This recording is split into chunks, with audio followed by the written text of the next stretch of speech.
हमारे यहाँ इनफर्टिलिटी का ट्रीटमेंट करने के लिए अलग अलग पेशेंट्स आते हैं।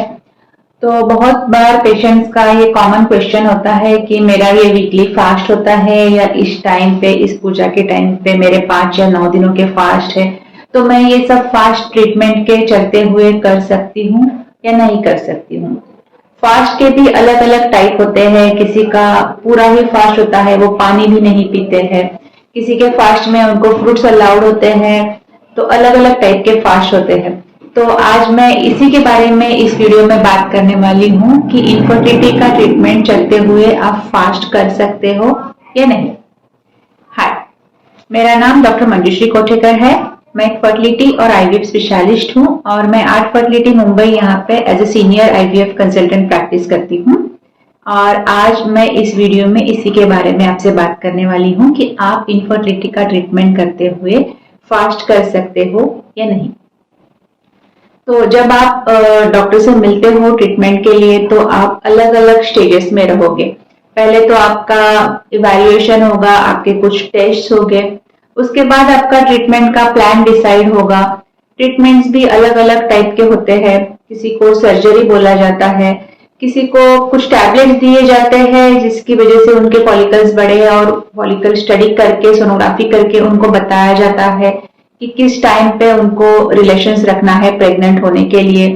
किसी किसी का आईयूआई यानी कि इंट्रायूट्राइन इंसेमिनेशन का ट्रीटमेंट चलता है।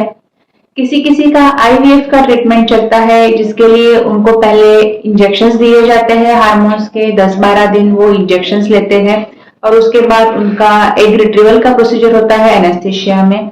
और किसी किसी का एम्ब्रियो ट्रांसफर का प्रोसीजर चालू होता है जिसमें कुछ टैबलेट से उनका हम लाइनिंग प्रिपेयर करते हैं, यूट्रस का प्रिपरेशन करते हैं और यूट्रस प्रिपेयर होने के बाद एम्ब्रियो ट्रांसफर का प्रोसीजर किया जाता है।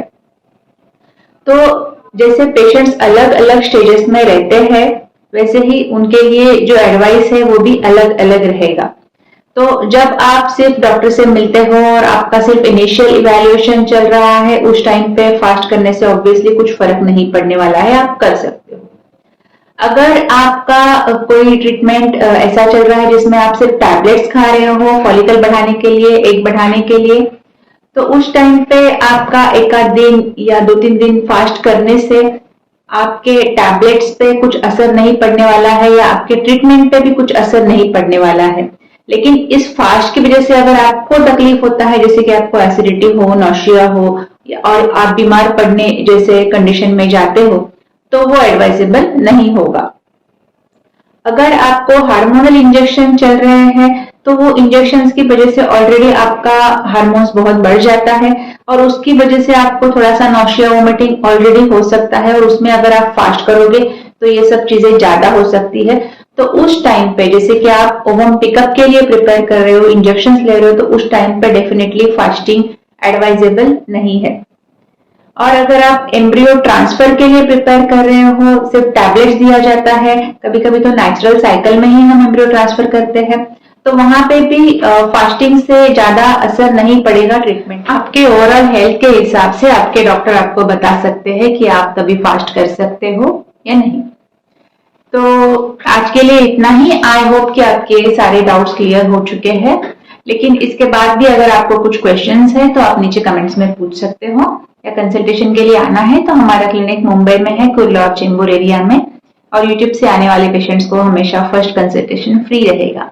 और अगर आपको ये वीडियो अच्छा लगा तो इसे लाइक करना और मेरे चैनल को सब्सक्राइब करना मत भूलिए। Thank you.